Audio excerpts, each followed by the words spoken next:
Aleluia. É tudo que eu tenho a dizer nessa noite, o que nossos irmãos acabaram de cantar.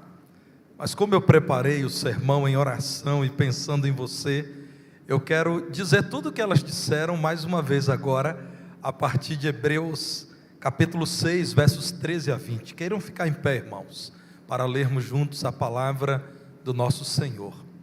Meus irmãos, por esses dias eu estava ouvindo mais um vídeo de um pastor batista na Ucrânia, estudou aqui no Brasil, no Seminário Teológico Batista do Norte, no Recife, e ele fala muito bem a língua portuguesa, e ele disse que estava com familiares, irmãos em Cristo, num local, servindo como um bunker para livrá-los de ataques da Rússia, e ele disse: olha, infelizmente nós estamos sem a palavra de Deus nas mãos aqui agora, então nós estamos recitando a palavra de Deus e lembrando das verdades e das promessas do Senhor. Irmãos, Deus nos livre de termos que experimentar um tempo em que valorizaremos a palavra de Deus por não termos acesso à palavra.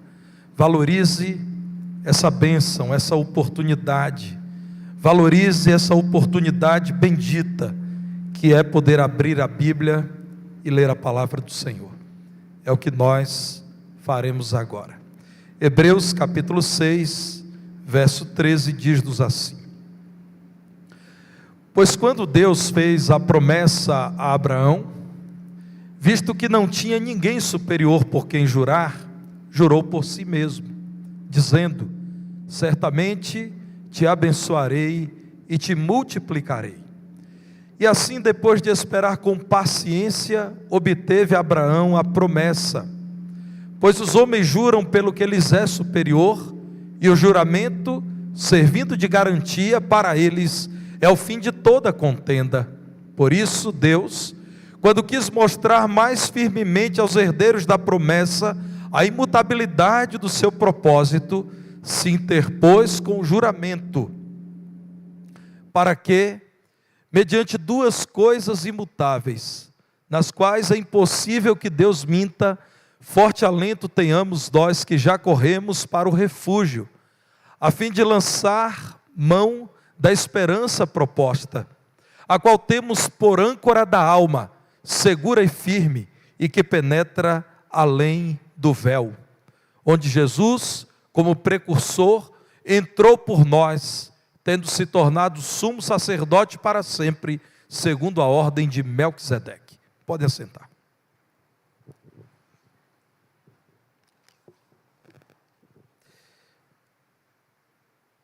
O autor da carta é desconhecido.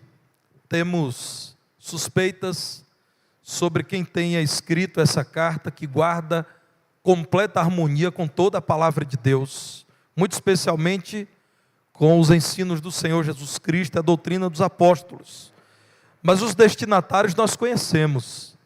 Os destinatários são judeus ou hebreus. Portanto, aqui fica a explicação do título dessa epístola, dessa carta aos hebreus. Eram judeus da diáspora, pessoas que foram expulsas pela perseguição, pelo poderio militar de Roma, da Judeia. Eles eram uma segunda geração de cristãos, vivendo fora da Judeia, lidando com algumas questões do seu interior, como continuarmos vivendo em paz, longe de Jerusalém. Como esperarmos em Deus até que Ele nos leve de volta à nossa casa. Em meio a essas dúvidas, alguns, lamentavelmente, segundo o que a carta nos diz, estavam fraquejando na fé, vacilando no entendimento do que é a providência de Deus, mesmo quando tudo à nossa volta parece esmigalhar-se. Estavam perdendo na paciência. Em Hebreus capítulo 2, verso 3, a pergunta do autor inspirado é: como escaparemos nós? Então Deus usou um judeu para falar a judeus, crentes também. Como nós escaparemos, eu e vocês, irmãos, se negligenciarmos tão grande salvação? Essa é uma referência ao Senhor Jesus Cristo. Porque para aquele que escreveu essa carta, estava muito viva a memória do que está escrito, da salvação operada pelo Senhor por meio de José, que esteve no Egito. A salvação operada pelo Senhor por meio de Moisés na saída do Egito. A salvação operada pelo Senhor por meio de Davi e Salomão. A salvação operada pelo Senhor por meio de Sansão e Gideão. A salvação operada no ministério de Elias. Mas existe uma tão grande salvação, e é disso que Hebreus capítulo 2, versículo 3 diz: o que fazermos? O que esperarmos do futuro? Como estarmos diante de Deus se nós nos esquecermos da maior de todas as providências, que é Jesus Cristo, o autor de tão grande salvação? E continua em Hebreus 2:3 dizendo: a qual esta tão grande salvação, tendo sido anunciada inicialmente pelo Senhor, foi-nos depois confirmada pelos que a ouviram. Jesus nos trouxe tão grande salvação, sendo Ele o Messias profetizado e esperado por Israel. Mas também a tão grande salvação que há em Jesus foi confirmada posteriormente por aqueles que ouviram e foram abençoados pelo Senhor Jesus Cristo. Essa carta, irmãos, é muito interessante. Uma faceta dela é a exortação. Mas como exortação não significa somente correção, mas também encorajamento, uma outra faceta dela é essa. É um chamado ao ânimo daqueles que estavam longe de casa, sob perseguição, e cercados por judeus que os convidava a voltarem ao rito judaico, eliminando Cristo da sua compreensão de vida com Deus. A carta, portanto, é um sermão. É exatamente um sermão, com exortação e encorajamento. Eu quero destacar Hebreus 13, verso 22, para que você compreenda um pouco mais do que estamos falando. Hebreus 13, 22 diz assim: rogo-vos ainda, irmãos, de novo, é um crente de origem judaica ou hebraica, falando para outros crentes em Jesus que também eram judeus. Rogo-vos ainda, irmãos, que suporteis a presente palavra de exortação, tanto mais quanto vos escrevi resumidamente. Eu poderia dizer-lhes muito mais acerca da tão grande salvação que é em Cristo, do engano que seria voltar ao velho rito mosaico, esquecendo-se de Cristo, e do risco de vocês se tornarem homens de pouca fé, deixando de esperar a providência do Senhor e perdendo a paciência que marca os crentes. Mas eu falei aqui resumidamente, eu falei aquilo que vocês necessariamente precisam ouvir. Eu não poderia deixar de dizer isso. Agora vejam, irmãos, Hebreus 3, versos 13 e 14. Pelo contrário, exortai-vos mutuamente cada dia, durante o tempo que se chama hoje, a fim de que nenhum de vós seja endurecido pelo engano do pecado, porque nos temos tornado participantes de Cristo, se, de fato, guardarmos firme até o fim a confiança que desde o princípio tivemos. O autor está falando de incredulidade, de dúvida quanto à providência de Deus em meio à perseguição. E o autor então diz: meus irmãos, não deixem o coração encher-se de incredulidade, pelo contrário, quando vocês perceberem que estão sendo tentados a viverem de modo duvidoso, a viverem como incrédulos, comecem a se animar, a lembrar uns aos outros de quem Deus é e o que Ele faz, a exortarem-se mutuamente, para que vocês hoje não se deixem enganar pelo pecado, pelo contrário, continuem firmes. Expressão interessante a do versículo 14. Confiança que desde o princípio tivemos. E aqui o autor está dizendo: quem mais trouxe a vocês a esperança que Jesus trouxe. Quem mais poderia apresentar-se fielmente como cumpridor de todas as profecias que vocês encontram no Antigo Testamento?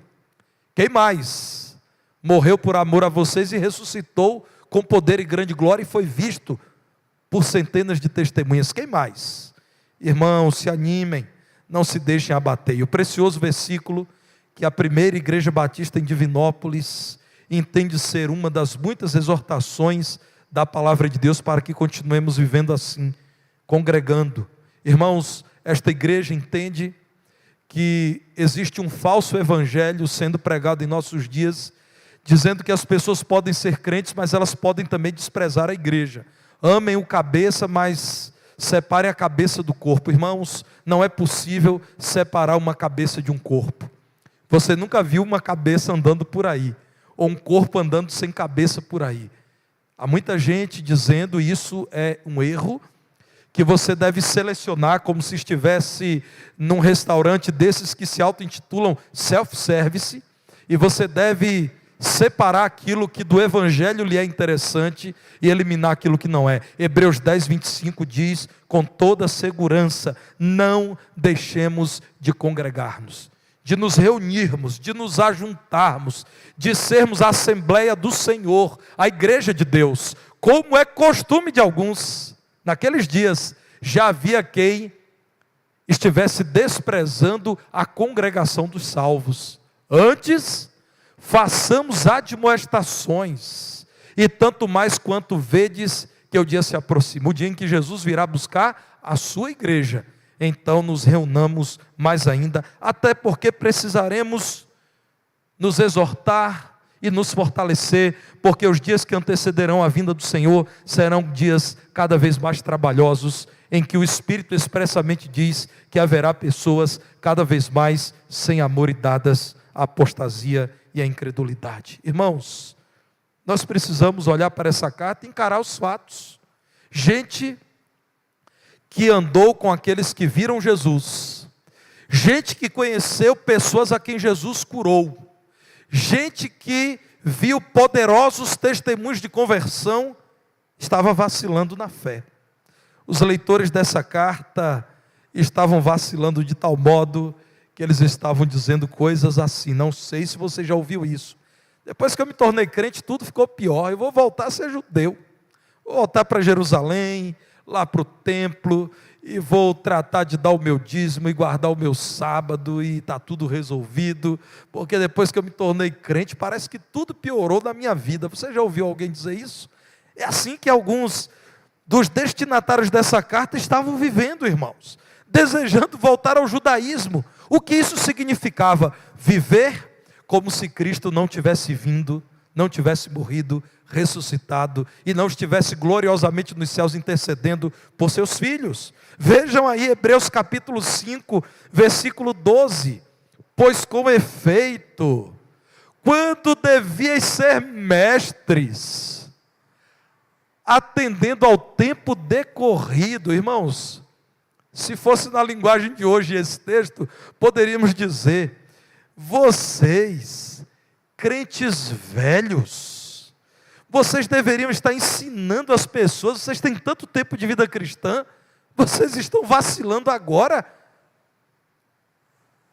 Tendes novamente necessidade de alguém que vos ensine de novo quais são os princípios elementares dos oráculos de Deus. Assim vos tornastes como necessitados de leite e não de alimento sólido.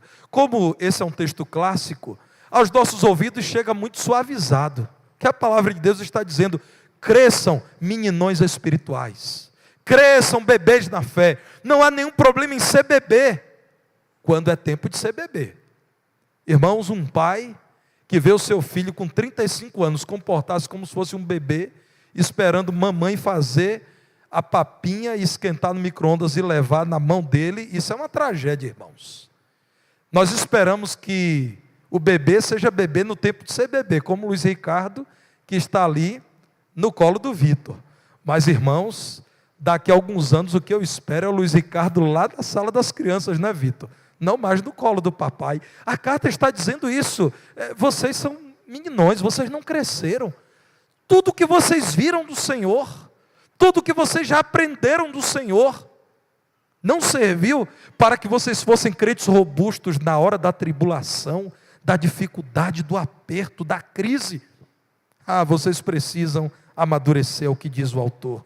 Vejam Hebreus capítulo 6, versos 9 a 12, e aqui, meus irmãos, já entramos no cenário do texto que eu destaquei inicialmente. Quando o autor diz, quanto a vós outros, todavia, ó amados, estamos persuadidos das coisas que são melhores e pertencentes à salvação, ainda que falamos desta maneira, porque Deus não é injusto para ficar esquecido do vosso trabalho e do amor que evidenciastes para com o seu nome, pois servistes e ainda servis aos santos.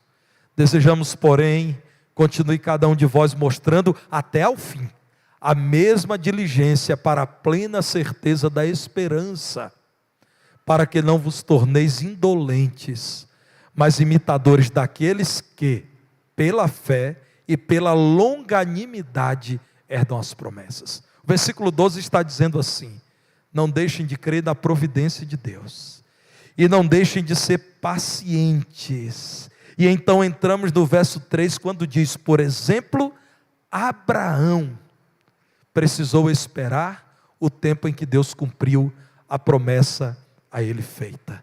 Por exemplo, quando Deus fez a promessa a Abraão e jurou por si mesmo, porque Ele está acima de tudo e todos, por isso Ele não jurou por outrem, o Senhor disse, Abraão, eu juro que certamente te abençoarei e te multiplicarei. E Abraão então, segundo o versículo 15, depois de esperar com paciência, obteve a promessa. Meus irmãos, olhamos para a palavra de Deus nessa carta e encontramos duas grandes afirmações. Primeiramente, o autor está dizendo, Jesus é o único e suficiente sumo sacerdote. Você quer conhecer a Deus? Conheça Jesus, que é Deus e que conduz o homem a Deus. É isso que a carta diz do início ao fim. Olhe para Jesus, o autor e consumador da fé. A segunda grande ênfase é que sem fé e sem paciência, o crente não conseguirá suportar as lutas, as perseguições, as aflições, as dificuldades, as dores desse mundo. Eu não posso deixar de ler o capítulo 10, versos 32 a 37. Olha aí para a sua Bíblia. Hebreus 10, 32 diz assim: lembrai-vos, porém, dos dias anteriores. Irmãos, o autor está dizendo, lembrem-se quando vocês ainda estavam em Jerusalém, em que depois de iluminados, depois que conheceram a Jesus, sustentastes grande luta e sofrimentos, ora expostos como em espetáculo, tanto de opróbrio quanto de tribulações, ora tornando-vos coparticipantes com aqueles que desse modo foram tratados. Vocês às vezes até não sofriam, mas viam o sofrimento de outros irmãos, porque não somente vos compadeceste dos encarcerados, como também aceitastes com alegria o espólio dos vossos bens. Eu vou parar mais uma vez. Irmãos, isso aqui me humilha. A palavra de Deus está dizendo, lembram que vocês viram Jesus, e por Jesus, vocês estavam prontos para dar a própria vida? Vocês estavam impressionados com o Senhor Jesus, a quem vocês conheceram, e a grande mudança que Ele operou na vida de vocês. Vocês aceitaram com alegria, quando prenderam injustamente alguns de vocês, e quando tomaram os bens de muitos de vocês. Irmãos, se coloquem no lugar dos nossos irmãos. É preciso muita fé na providência de Deus, para com alegria aceitar que levem injustamente os seus bens. É isso que a palavra de Deus está dizendo. Tendo ciência de possuirdes vós mesmos patrimônio superior e durável. Isso aqui é o céu. Não abandoneis, portanto, a vossa confiança. Ela tem grande galardão, irmãos. Com efeito, tendes necessidade de perseverança, para que, havendo feito a vontade de Deus, alcanceis a promessa. porque ainda dentro de pouco tempo, aquele que vem virá e não tardará. Louvado seja o nome do Senhor. Meus irmãos, Deus não mente. Nós olhamos para Hebreus no capítulo 6 e encontramos a palavra do Senhor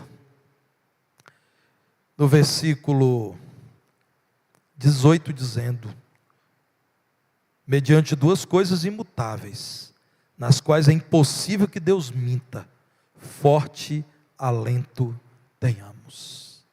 O texto bíblico está dizendo que é impossível que Deus não providencie o melhor para os seus filhos. E a prova disso é Jesus, o nosso Salvador, a maior de todas as providências de Deus para nós. E é impossível que Deus não cumpra as suas promessas.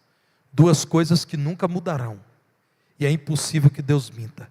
Que Ele não se importe com os seus filhos e que Ele não cumpra as promessas feitas a esses com quem Ele se importa. Meus irmãos, Deus não mente ao fazer as suas promessas e ao cumpri-las. A história do pai da fé, Abraão, é o grande exemplo disso. Olhem para Gênesis, capítulo 22, quando nos versos 16 e 17, o Senhor, aprovando Abraão, que não deixou de entregar Isaque, o seu filho, o Senhor diz: jurei por mim mesmo, diz o Senhor, porquanto fizeste isso e não me negaste o teu único filho, que deveras te abençoarei, certamente multiplicarei a tua descendência, como as estrelas dos céus, e como a areia na praia do mar, a tua descendência possuirá a cidade dos seus inimigos. Tristemente, nós os cristãos evangélicos do Brasil, lidamos com uma erva daninha, que nós podemos apelidar de evangelho da prosperidade, que quer muito a bênção da multiplicação dos filhos de Abraão, mas não considera que anteriormente o Senhor pediu a Abraão o próprio filho e deixou Abraão num grande aperto, a fim de gerar em Abraão confiança inabalável e paciência sem medida. Irmãos, como eu disse hoje pela manhã, a neopentecostalização do evangelho no Brasil tem provocado males sem precedentes. Uma multidão de crentes acreditando que pode dar ordens a Deus. Alto lá. Quem pensa assim não conhece o Deus da Bíblia. Achando que pode bater o pé, falar alto, falar grosso e dizer a Deus o que Ele tem que fazer. Produzindo crentes que lamentam por tudo, são infiéis diante do Senhor o tempo todo. Quando um problema acontece, porque Deus fez isso comigo? Porque Deus não se importa comigo? Crentes que não amam o céu, amam esse mundo, estão interessados em ganhar esse mundo, e não lamentam por vidas que não se convertem, pela obra missionária que não avança, por gente que não deixa o pecado, lamenta porque não conseguiu comprar mais um carro e um sítio, e fazer uma nova viagem, e acredita que Deus está interessado em seus lamentos. Deus não é como o pai inseguro, que quando o filho esperneia em público, ele corre e faz o que o filho quer, porque ele não quer passar vergonha com o filho mal educado. Deus não é inseguro como nós somos muitas vezes. Esse erro do nosso tempo, irmãos, é o erro de quem quer ver a glória da ressurreição sem encarar a crueldade da crucificação. A palavra de Deus nos mostra que a glória da ressurreição é precedida pela dor da crucificação. Essa é a ordem de Deus, essa é a ordem das coisas. Se você crê na providência de Deus, então espere por Deus com paciência. Não queira alterar a palavra de Deus, não queira mudar a ordem das coisas. Meu irmão, nós estamos falando de gente que já passou por aquilo que a geração atual de crentes tem passado. Gente dizendo: as coisas estão tão difíceis que eu não sei mais se eu quero frequentar a igreja, eu vou deixar a igreja. O momento é tão complicado que eu não sei mais se eu vou orar, parece que Deus não nos ouve. Gente dizendo: olha, eu fui ser crente, E nada mudou em minha vida. Irmãos, quando fala de nada mudou, isso dói o meu coração. Porque está dizendo assim coisas do tipo: eu não consegui a casa, não consegui o carro, não consegui o concurso público, não consegui dinheiro, não consegui influenciar ninguém na internet, não consegui fama. É dessas coisas, irmãos. Porque um crente sincero, ao olhar para a sua vida com Cristo, dirá: eu deito a cabeça no travesseiro para dormir, eu tenho paz. Se o Senhor me chamar, eu sei que estarei no céu. Quem paga isso, irmãos? Eu tenho paz com Deus do universo, com o Criador e sustentador de todas as coisas. Ele, em Jesus Cristo, me libertou da dívida, me lavou da sujeira do pecado, me deu paz com Ele. Eu falo com Deus eterno, eu vivo na presença dEle, eu conheço paz. E você sabe que há muita gente querendo comprar paz porque não tem paz. Ou você acha que os bilionários da Rússia têm paz num momento como esse? Estava vendo uma reportagem, na verdade uma matéria, um artigo, dizendo que há um bilionário que dirigiu um grande clube de futebol. Ele precisou renunciar à presidência desse grande clube na Europa, porque as pessoas não o toleram mais. Porque é claro que no mundo do bom senso, o que a Rússia está fazendo é inaceitável. Irmãos, é triste ouvir alguém dizer que conheceu a Cristo e tudo piorou. Irmãos, eu não sei se vocês já ouviram isso, mas eu já ouvi gente dizer isso: ah, pastor, depois que eu vim para o Evangelho as coisas pioraram. Você não conheceu a Jesus Cristo. Se você tivesse conhecido a Jesus Cristo, a nova vida que há nele, você diria: olha, melhorou tanto que o Senhor está me ajudando a depender dele enquanto eu perco bens. Melhorou tanto que eu já vi, quando tudo que abala as pessoas chega à minha casa, isso não abala a minha casa. Eu sei agora o que é viver pela fé. Antes eu era um incrédulo.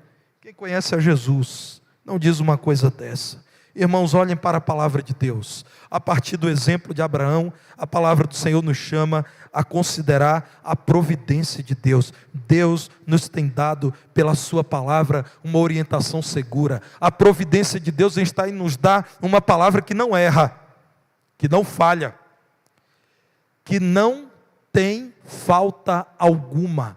Tudo que você precisa saber acerca da sua vida e acerca da vontade de Deus está suficientemente revelado na palavra de Deus. Você crê nisso de todo o coração? Você crê que Deus, em sua providência, selecionou na palavra dele um Abraão para dizer: meu filho, calma, haverá dias em que você não verá o dia seguinte, parece que tudo é sombrio, parece que o seu mundo desmoronou. Lembre-se de Abraão, a esposa idosa, recebeu de Deus a oportunidade de ter um filho que ele tanto desejou com Sara, o filho da promessa. Abraão se apegou a esse menino Isaque, e Deus então disse: vai lá, Abraão, e sacrifique Isaque. E o texto bíblico é pesado. O Senhor diz assim: o teu filho, o teu único filho Isaque, a quem tu amas. Imagina, irmãos, o teu filho, o teu único filho a quem tu amas, vai lá e sacrifica. Como é encantador o texto bíblico que diz que Abraão passa aquela noite, prepara todas as coisas e vai no dia seguinte caminhando com Isaque, e os seus empregados em determinado momento seguem ele, Isaque, o cutelo, tudo que era necessário para fazer o sacrifício. E Abraão então ouve do seu filhinho a pergunta: meu pai, aqui está o fogo, o cutelo, aqui está tudo, mas e o cordeiro, meu pai? E aqui, irmãos, está um texto profético. O cordeiro que seria sacrificado de verdade por todos nós é o Senhor Jesus Cristo, e ele foi. E Abraão então diz: meu filho, Deus proverá para si o cordeiro. Deus proverá. Deus proverá. Irmãos, eu acredito que os crentes do passado usavam mais essa expressão: Deus proverá. Os crentes do presente são assim: não, eu vou entrar aqui e vou ver se ele está online. Se ele estiver online é porque está tudo bem. Os crentes da atualidade dizem: não, eu vou entrar no aplicativo que vai me dizer se as estradas estão boas, por onde eu vou. Os crentes do presente são assim: não, veja bem, na minha cidade, há um grande especialista nessa doença, eu vou nele. Irmãos, os crentes do passado diziam mais vezes: Deus proverá, Deus providenciará para si, meu filho, o cordeiro. Não é ele que quer, ele sabe o que fazer. Irmãos, o que a palavra de Deus nos ensina é que Abraão cria mesmo, que se tivesse que sacrificar Isaac, Deus poderia ressuscitar Isaac. Entende por que esse texto é tão profético? Porque o Senhor matou um cordeiro para si, sem mancha, sem defeito, sem mácula, Jesus, e depois fez Jesus voltar a viver. Meus irmãos, creiam naquilo que Deus é poderoso para providenciar, naquilo que você não sabe resolver, e Ele antecipadamente resolve na mente santa dEle, que você não conhece. Creia que Deus providencia aquilo que você não tem como manipular, controlar, mexer. Deus nos tem prometido a sua presença eterna, pelo seu Espírito que nos ilumina quando lemos a palavra, seu Espírito que nos consola em meio às tribulações, às tristezas, seu Espírito que nos conduz em meio às dúvidas que temos deste mundo. O Senhor já nos dá o antegosto do céu, o que é viver na presença dEle, uma comunhão perfeita, Ele residindo em nós, nós possuídos por Ele. Abraão esperou com paciência e então obteve a promessa, é o que diz o versículo 15. Agora veja o verso 17. Deus, quando quis mostrar mais firmemente aos herdeiros da promessa a imutabilidade do seu propósito, se interpôs com o juramento. Deus disse assim: vocês verão, mesmo depois que o tempo passe, a geração atual vier a passar, vocês como povo verão tudo o que eu virei fazer. Irmãos, muitos morreram sem ver. O próprio autor de Hebreus disse que nós somos mais privilegiados do que esses heróis da fé do Antigo Testamento, porque eles viram muito, mas eles não viram o melhor, que é Jesus. Eles morreram crendo. Se Abraão foi justificado pela fé, é porque Abraão creu em todo o plano de salvação do Senhor, ele creu na vinda do Messias. Davi creu na vinda do Messias, mas eles não viram. Nós vimos, irmãos. Deus providenciou tão grande salvação, a presença dEle em nosso viver é a grande providência que nós já estamos desfrutando e continuaremos desfrutando no céu. Eu falei de providência e eu preciso falar de paciência. Olhe para o texto bíblico, quando a palavra de Deus do verso 19, depois de ter falado de esperança no Senhor, esperança de que Ele sempre cumprirá as suas promessas, diz: essa esperança é âncora da alma, segura e firme. A arqueologia descobriu, meus irmãos, pelo menos até hoje, 66 figuras de âncora em túmulos de crentes na região da Palestina. Pelo menos 66 túmulos com o símbolo da âncora. É um dos símbolos do cristianismo antigo. O que é que uma âncora faz? Ela permite que um navio se mantenha seguro. Ondas batendo no navio, vento soprando, a âncora sustenta o navio firme naquele lugar. Mesmo sobre as águas, ele dali não sai. A palavra de Deus diz: a âncora do seu coração, lá no seu interior, seguro e firme, que te mantém diante de Deus, que não te deixa abalar, que não te deixa vacilar, que te faz perseverar nos caminhos do Senhor, é que você sabe que Deus sempre cumprirá as promessas dEle. Então seja paciente. Você tem essa convicção? Tenha paciência. Se tudo nessa vida não acontecer como você quer, você verá o céu. E então você será recompensado por tudo isso. Irmãos, a nossa vida é breve. A nossa vida é passageira.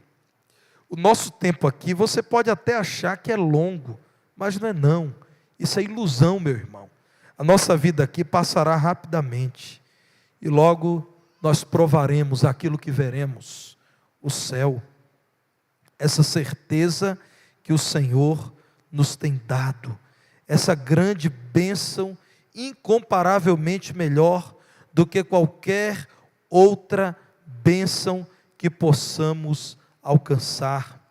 A palavra do Senhor nos mostra que a nossa vida, de fato, é uma vida passageira, é uma vida que se vai rapidamente. Veja Davi dizendo no Salmo 37, versículo 25: fui moço e já agora sou velho.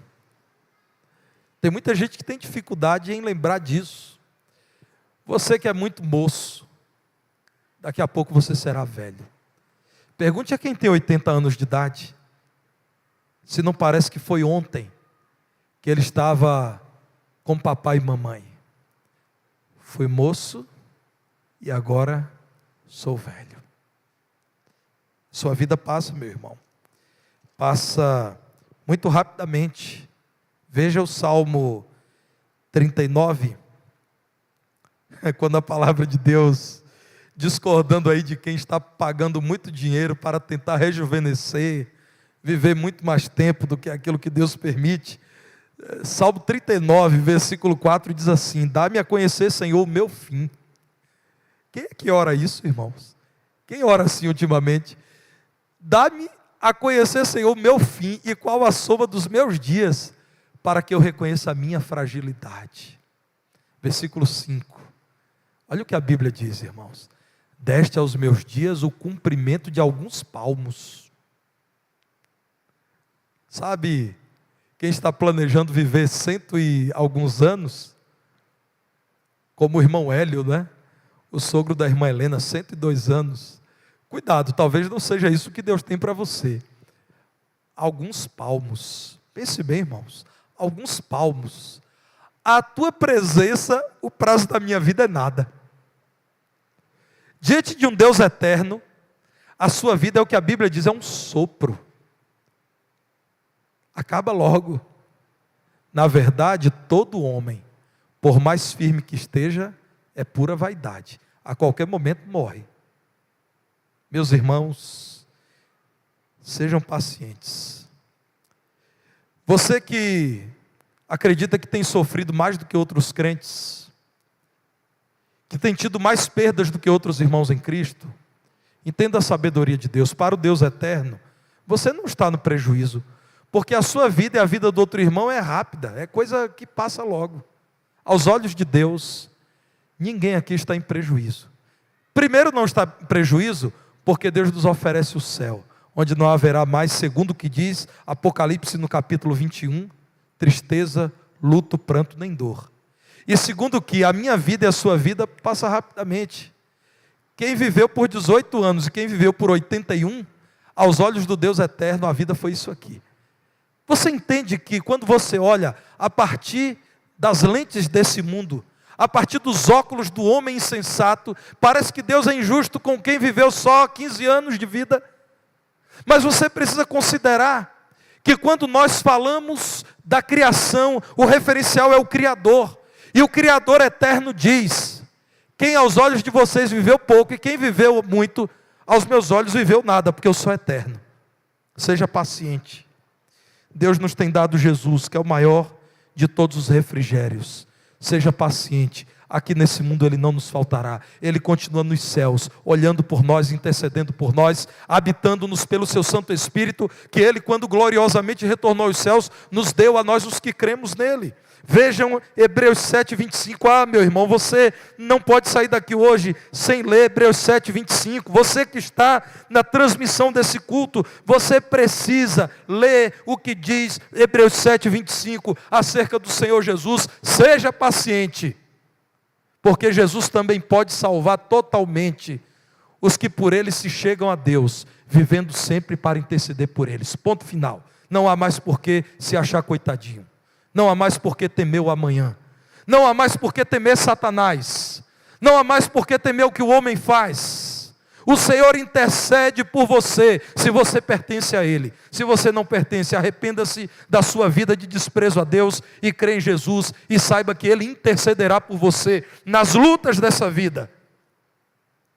E depois dessa vida, quando diante do Pai Ele dirá: esse entra no céu, porque esse tem as vestes lavadas do sangue do Cordeiro, pode entrar pela cidade pelas portas. Bem-aventurados aqueles que lavam as suas vestiduras no sangue do Cordeiro, para que tenham direito a entrar na cidade pelas portas. Qual é a cidade se não for Sião, se não for a Nova Jerusalém, se não for o céu? Nós também, irmãos, precisamos aprender a esperar em Deus. Eu estou lutando comigo para encerrar o sermão, mas é difícil, irmãos. Eu tenho que ler Hebreus 9, 28. Vejam aí, irmãos. Hebreus 9, 28.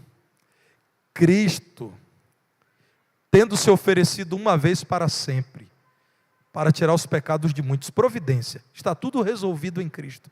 O seu maior problema é o pecado, que te condena diante de Deus, que te rouba a vida plena, que te conduz ao inferno.